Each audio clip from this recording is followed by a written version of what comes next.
Nikishukuru Chama cha Mapinduzi kwa kunipa mwaliko special kuja kuhudhuria katika mkutano mkuu huu maalum wa muhimu sana. Najua ni wengi wangetamani kupata fursa hii, hasa ukiwa unatoka chama ambacho sio Chama cha Mapinduzi, lakini mimi nimepata bahati ya kukaribishwa na kuja kuhudhuria kikao hichi muhimu kama mjumbe mwalikwa. Lakini pili niseme tu nimeshuhudia leo namna ambavyo naibu waziri mkuu amewasilisha utekelezaji wa ilani ya Chama cha Mapinduzi. Kwa kiasi kikubwa sana mimi ni shuhuda wa yale ambayo amewasilisha. Nikiwa kama mbunge ambaye naisimamia serikali na kuishauri, nimeona mambo mengi makubwa ambayo yamefanywa, mapinduzi makubwa kwenye sekta mbalimbali. Kwenye sekta ya kilimo pesa nyingi zimepelekwa, mapinduzi makubwa yamefanyika. Sekta ya afya mapinduzi ni makubwa yaliyofanyika. Kiukweli niseme tu nampongeza hasa Mheshimiwa Rais Dr. Samia Suluhu Hassan kwa kuendelea kuwa na uzalendo namba moja, kuhakikisha kwamba anawahudumia Watanzania kwenye mahitaji yale muhimu. Lakini pia niipongeze serikali kwa ujumla. Ilikuwa ni vuta ni kuvute kwenye hii miaka mitano tukiwa bungeni, lakini mengi ambayo sisi kama wabunge tumeshauri wameyachukua, wameyafanyia kazi, na ndio maana leo tuko hapa tukisherehekea pamoja utekelezaji mkubwa wa ilani ya Chama cha Mapinduzi, mipango ya maendeleo ya serikali na maoni ya wadau mbalimbali.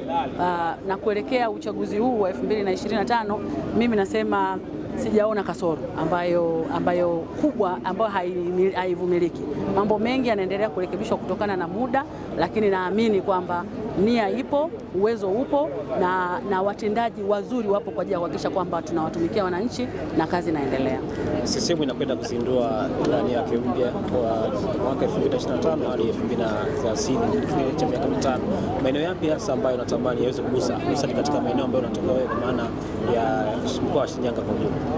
Kwa mkoa wangu mimi wa Shinyanga, kwanza niseme tu tunakwenda mbele sisi kama taifa, lakini lazima tuwe na uwekezaji mkubwa kwenye maeneo ya viwanda ili tuweze kuajiri watu wa chini na wakati. Kwa hiyo jambo kubwa ambalo nalitamani ni kuona viwanda vingi vinaendelea kuboreshwa katika mkoa wetu wa Shinyanga. Lakini pili, tunayo changamoto kubwa sana ya ushiriki wa wanawake na vijana katika maendeleo ya taifa. Ninatamani sana nikiona ilani ya Chama cha Mapinduzi itakayotolewa mpya ionyeshe namna gani inawasaidia wanawake kuingia kwenye siasa za nchi hii, namna gani inawasaidia vijana waingie kwenye vyumba vya maamuzi kwa mustakabali wa mahitaji yao. Mtu anaweza kujiuliza, wewe ni mbunge ambaye unatokana na chama kingine, lakini huu ni mkutano mkuu maalum wa Chama cha Mapinduzi. Nini ambacho kimekushawishi na kwa nini uko kwenye mkutano wa CCM? Jambo ambalo linaweza kuangaliwa si la kawaida. Ni kweli, unaweza kuona hivyo, lakini nikwambie ukweli, kama tumekubaliana sisi kama nchi tunajenga nyumba moja, ni lazima tufanye kazi pamoja. Kuja kwenye mkutano huu mkuu, kwanza nilitaka nijifunze namna ambavyo wenzetu wanafanya kazi. Yaani huwezi kujifunza kutokana na makosa yako mwenyewe. Nimeona ubunifu mkubwa ambao unafanyika, hiyo mosi. Lakini pili, hakuna mtu yeyote anaweza kubishana na kazi kubwa ambayo imefanywa na chama ambacho kiko madarakani. Kwa hiyo mimi nimewiwa kuhudhuria na kuona yale maendeleo makubwa ambayo chama kinakifanya katika nchi yetu. Yeah. Mwelekeo wako ni upi kisiasa? Unakwenda kwenye uchaguzi mkuu hivi karibuni. Bunge bado mwezi mmoja tu, mmevumilia sana kusubiri kuona msimamo na uelekeo wangu wa kisiasa. Bado mwezi mmoja tu, tarehe 27 tunavunja bunge na kila kitu kitajulikana, nani anakwenda wapi. Lakini ninachokifahamu ni kwamba mimi ni mbunge, nitarudi bungeni kwa ajili ya kuwatumikia Wanashinyanga kwa ujumla na taifa. Tutarajie kuona ukigombea kupitia CCM? Bado natafakari. Hilo nipe sasa muda nione, na naendelea kufanya research. Tarehe 27 mtapata majibu. Kabla tarehe 27 mwezi wa 6. Mheshimiwa Salome, watu wakiona vazi la kijani wanatafasiri kabisa moja kwa moja huko tayari. Pengine mtu atakayeona hii interview tutamtoaje kwenye fikra hizo kwamba wewe tayari umeshaingia au unatafakari? Sawa. Iko hivi, kila sherehe ina sare zake. Hii sherehe inaitwa mkutano mkuu wa Chama cha Mapinduzi. Huwezi kuja na sare nyingine. Sare yao ni kijani na nyeusi.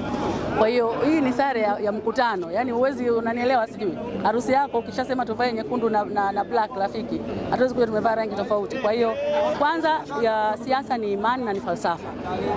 Sio mavazi. Yaani mavazi ni kitu cha kawaida sana. Imani yako na falsafa yako inakutuma nini?